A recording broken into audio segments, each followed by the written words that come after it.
Olá pessoal, tudo bem? Então chegamos ao nosso último vídeo com os assuntos aqui do nono ano, né? Vamos terminar falando sobre grandezas, né? Unidades de medida, tá ok? Talvez o vídeo fique um pouquinho maior porque o último vídeo, para não repartir mais ainda o conteúdo, né? Eu coloquei tudo em um vídeo só, então é possível que ele fique um pouquinho maior do que os demais, mas finalizamos hoje os conteúdos do nono ano, tá ok? Então no vídeo de hoje vamos falar um pouquinho sobre unidades de medida de diferentes grandezas, né? Começando aqui pela unidade de medida de armazenamento de informações. O que seria isso? Vamos aqui começar falando, né, sobre os computadores, pois o grande avanço tecnológico da segunda metade do século passado foi o advento justamente dos computadores, né? Uma máquina que passou a fazer parte do nosso cotidiano. Sem o computador, para a gente fazer uma pesquisa, a gente precisava de vários livros, enciclopédias, né, que acabavam ocupando muito espaço nas prateleiras da gente, né, ou das bibliotecas, enfim. Agora, né, com o computador, isso fica armazenado na memória do computador. Não precisa mais de tanto espaço físico. Então, passou a ser necessário medir a memória do computador para saber se essa sim está ficando cheia ou não, né? Para saber quanto de armazenamento ele tem e quanto ele cabe ainda, né? Então, para isso, foi estabelecida uma unidade de medida, chamada de bit. Essa é a menor unidade de medida de armazenamento de informações que a gente tem. O bit, ele é uma unidade binária, ou seja, suas medidas são organizadas na base 2. Então, uma unidade binária, ele só possui dois valores, ou 0 ou 1. Um conjunto de 8 bits corresponde a 1 byte, certo? Que é chamado de 1B, que é uma medida importante para o que a gente vai estudar hoje aqui, pois nós vamos ver os múltiplos do byte. Então, os bytes, assim como a gente já viu que 8 bits dá 1 byte, né, esse byte também possui múltiplos, que vão ser verificados da seguinte forma, de acordo aqui com a tabela, tá? A gente tem o byte, né, que corresponde a 1. Tem o kilobyte, que é o KB, né, que a gente vê nos celulares e tal, que corresponde a 1024 bytes, certo? É 2 elevado a 10 a potência, para saber quanto dá, beleza? Por que 2? Nós já vimos que ele é uma unidade binária, por isso que só possui dois valores, ou 0 ou 1, então binário. Então 1 byte, 2 elevado a 0. Quando a gente vai para o kilobyte, ele já é elevado a 10, que dá 1024 bytes. Megabyte vai ser 2 elevado a 20. E aqui, ó, perceba que vai crescendo de 10 em 10 a cada nomenclatura assim que muda, né? Vai crescendo, o expoente vai crescendo de 10 em 10, tá bom? Então, kilobyte, 2 elevado a 10, que dá 1024. Se você observar o megabyte, 2 elevado a 20, que já vai dar 1.048.576 bytes, ou seja, muito mais memória, né? E a cada coisa que vai mudando, ó, o gigabyte, GB, né? 2 elevado a 30, olha aqui, ó, 1.073.471.824 bytes, né? E aí a gente vai crescendo cada vez mais, ó, terabyte, 2 elevado a 40, veja aqui que número grande já, e cada vez crescendo cada vez mais. O petabyte, 2 elevado a 50, hexabyte, 2 elevado a 60, zettabyte, 2 elevado a 70, yottabyte, 2 elevado a 80. Então fica aqui a ideia de armazenamento e os múltiplos do byte, para a gente ter ideia do que cada coisa ela pode armazenar. A gente vê que 1 byte não armazena nada, na verdade não armazena nenhuma foto, né? a gente já observa que uma foto ela tem alguns kilobytes, né? Para uma foto ter alguns kilobytes, a memória do nosso celular deve ter pelo menos alguns megabytes ou gigabytes, que é o mais normal. Já que a gente está falando sobre os bytes, né, unidade de armazenamento, continuando aqui na informática, o clock interno é um número de informações que podem ser executadas por segundo por alguma máquina, não necessariamente o computador, o celular também, qualquer outra máquina nesse sentido, ela vai ter um clock interno que vai dizer a quantidade de instruções, de informações que podem ser executadas por segundo por essa máquina. Então, uma unidade de medida para medir essa frequência, né, que acontece as instruções, é o Hertz.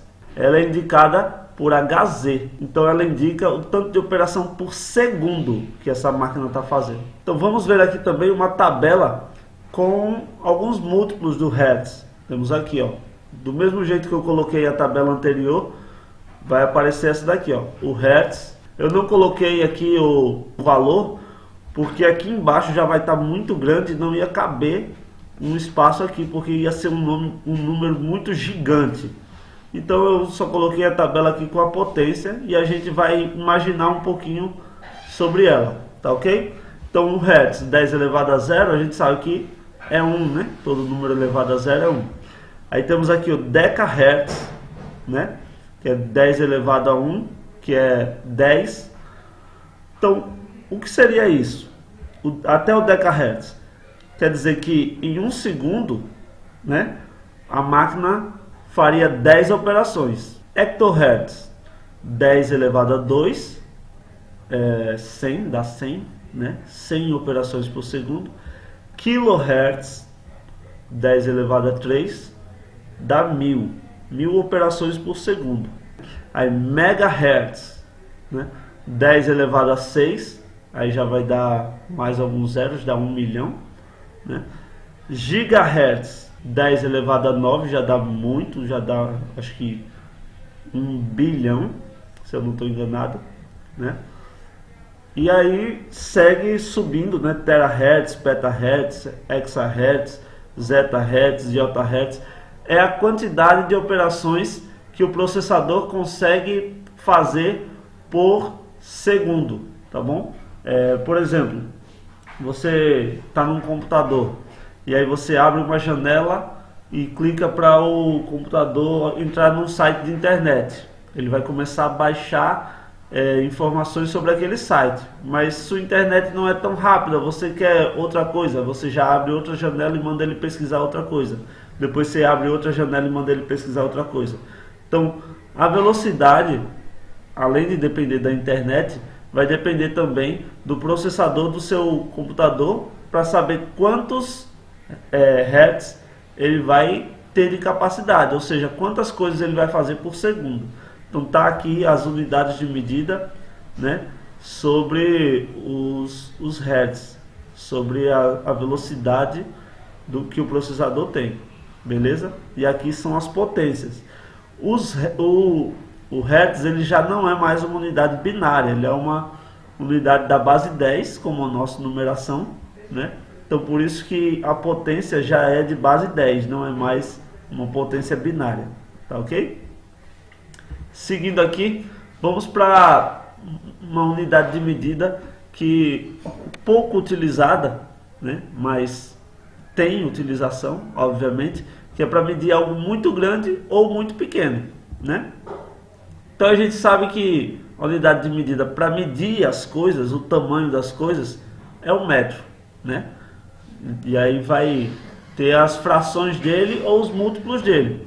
No caso, centímetro, milímetro, metro, quilômetro, né? São tudo medidas que são relativas a metro. Veja que sempre o sufixo dele, né, ou seja, a parte final do nome, termina com metro. Por quê? Porque são múltiplos do metro. E aí a gente começa aqui, ó. Sim, a unidade de medida utilizada para medir grandes distâncias é o quilômetro. O que seriam grandes distâncias? a distância de uma cidade a outra. Por exemplo, a distância entre Arapiraca, em Alagoas, e Maceió, também em Alagoas, é de aproximadamente 153 quilômetros, né? Então, quando a gente tem medidas grandes, muito grandes, né? Aí a gente utiliza o quilômetro. Porém, existe uma unidade de medida ainda maior do que o quilômetro, que é utilizada para medir coisas que são muito mais distantes, mas muito mais distantes. Por exemplo, para medir a distância entre os planetas, né? Aí a gente utiliza a unidade de medida que é chamada de unidade astronômica, que é representada por um U e por um A, unidade astronômica, onde uma única unidade astronômica equivale a 150 milhões de quilômetros. Então, com essa unidade fica mais fácil de simplificar o número de uma distância que é gigantesca. Então vamos ver aqui algumas unidades de medida, algumas medidas, na verdade, que a gente utiliza essa unidade astronômica. Então vamos ver a distância de alguns planetas e o Sol, tá? Alguns planetas do Sistema Solar. Temos aqui, ó, o planeta, lembrando que aqui é a distância deles para o Sol, tá ok? Então a distância de Mercúrio para o Sol é de aproximadamente 57.910.000 quilômetros. Como eu falei, a unidade astronômica é de 150 milhões de quilômetros. Então, esse número aqui ainda é menor. Então, equivale a 0,4 unidades astronômicas a distância de Mercúrio ao Sol. A gente sabe que, contando a partir do Sol, a ordem dos planetas que está colocada aqui está do mais próximo, que é Mercúrio, até o mais distante, que é Netuno. Então nós temos aqui Vênus, que é o segundo planeta do Sistema Solar, né, mais próximo do Sol. Ele ainda é uma distância menor do que 150 milhões.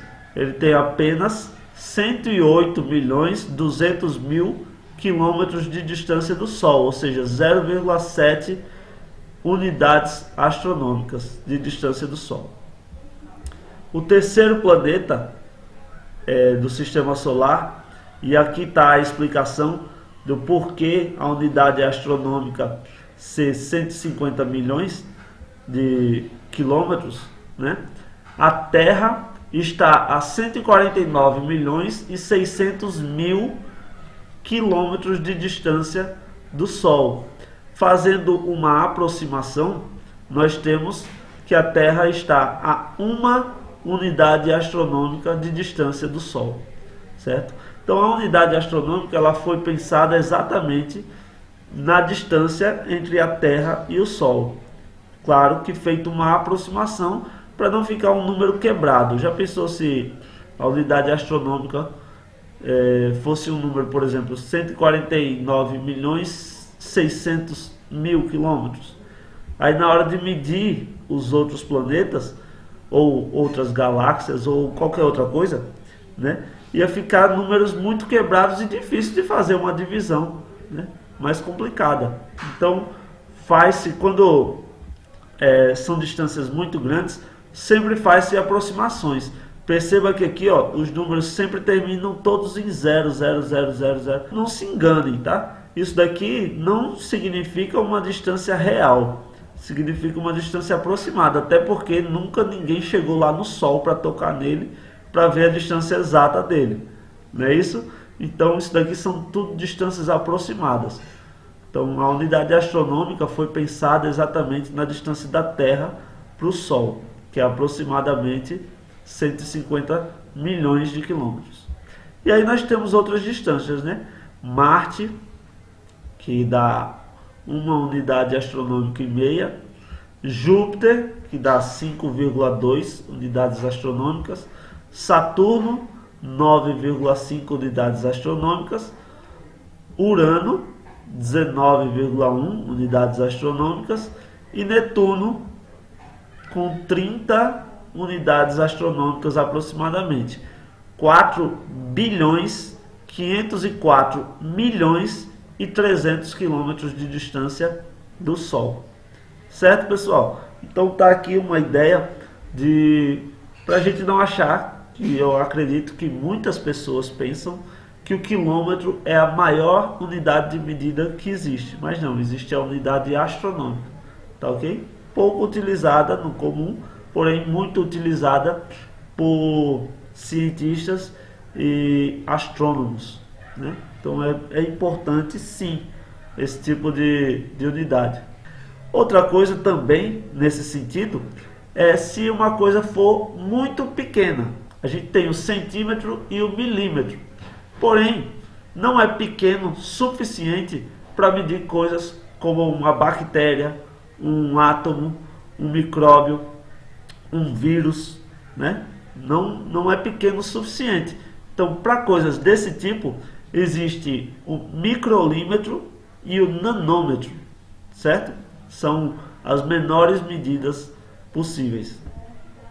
Imagine você 1 milímetro, é muito pequenininho, né? 1 milímetro. Imagine aí, para a leitura e só imagina 1 milímetro, uma unidade bem pequenininha, né?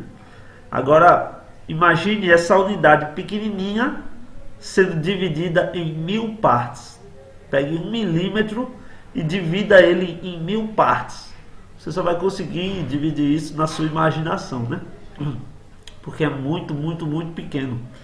Então, exatamente, 1 milímetro dividido em 1000 partes, ela dá um microlímetro, certo? Um microlímetro. O microlímetro ele usa isso daqui é uma letra grega, tá, pessoal? Mi e um M. Não é um U, não, é um Mi e um M. Isso daqui indica microlímetro, tá bom? E agora você imagine novamente 1 milímetro.